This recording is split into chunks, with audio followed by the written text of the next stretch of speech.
नमस्कार, मैं हूं आकृति और आप देख रहे हैं इंडिया पब्लिक खबर। भारत सरकार की मेक इन इंडिया स्कीम और मेड इन इंडिया प्रोडक्ट्स पूरी दुनिया में धूम मचा रहे हैं।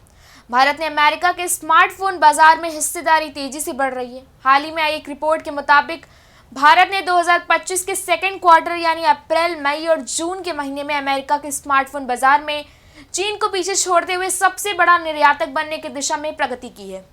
बता दें कि चीन में असेंबल किए जाने वाले अमेरिकी स्मार्टफोन शिपमेंट का हिस्सा 2024 के दूसरी तिमाही में 61% से घटकर 2025 के दूसरी तिमाही में केवल 25% रह गया है।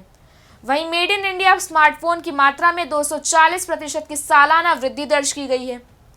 विशेष रूप से बात करें एप्पल की, तो अमेरिका में यूज हो रहे हर 3 आईफोन में से एक मेड इन इंडिया होता है।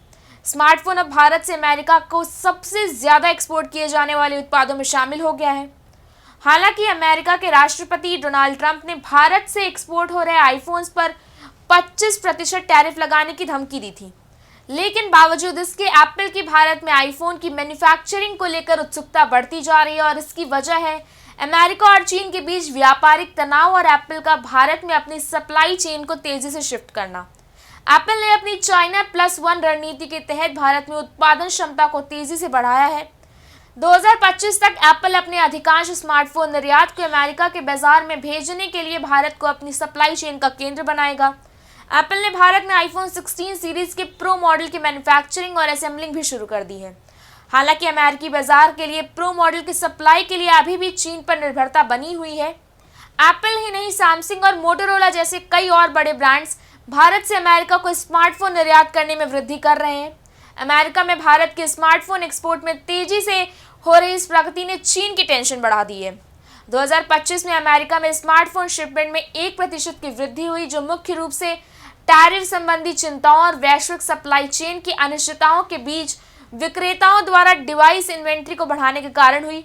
रिपोर्ट में यह भी सामने आया है कि सैमसंग ने भी अपनी स्टॉक वृद्धि के साथ सालाना आधार पर 38% की वृद्धि दर्ज की, जो मुख्य रूप से गैलेक्सी ए सीरीज डिवाइस की बढ़ी हुई मांग की वजह से देखने को मिली।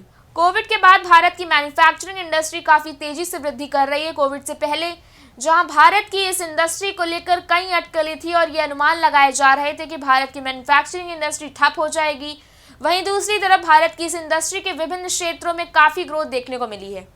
भारत की इस वृद्धि से दुनिया हैरान है और चीन भारत के रास्ते में मुश्किलें खड़ी करने के लिए लगातार हथकंडे अपना रहा है, लेकिन इस बार इसका कोई भी पैतरा काम नहीं आ रहा है, क्योंकि दुनिया भर में अब मेड इन इंडिया की डिमांड लगातार बढ़ रही है। इस बारे में आपकी क्या राय है, हमें कमेंट सेक्शन में बताएं। वीडियो को लाइक करें, वीडियो को शेयर करें, चैनल को सब्सक्राइब करें। शुक्रिया।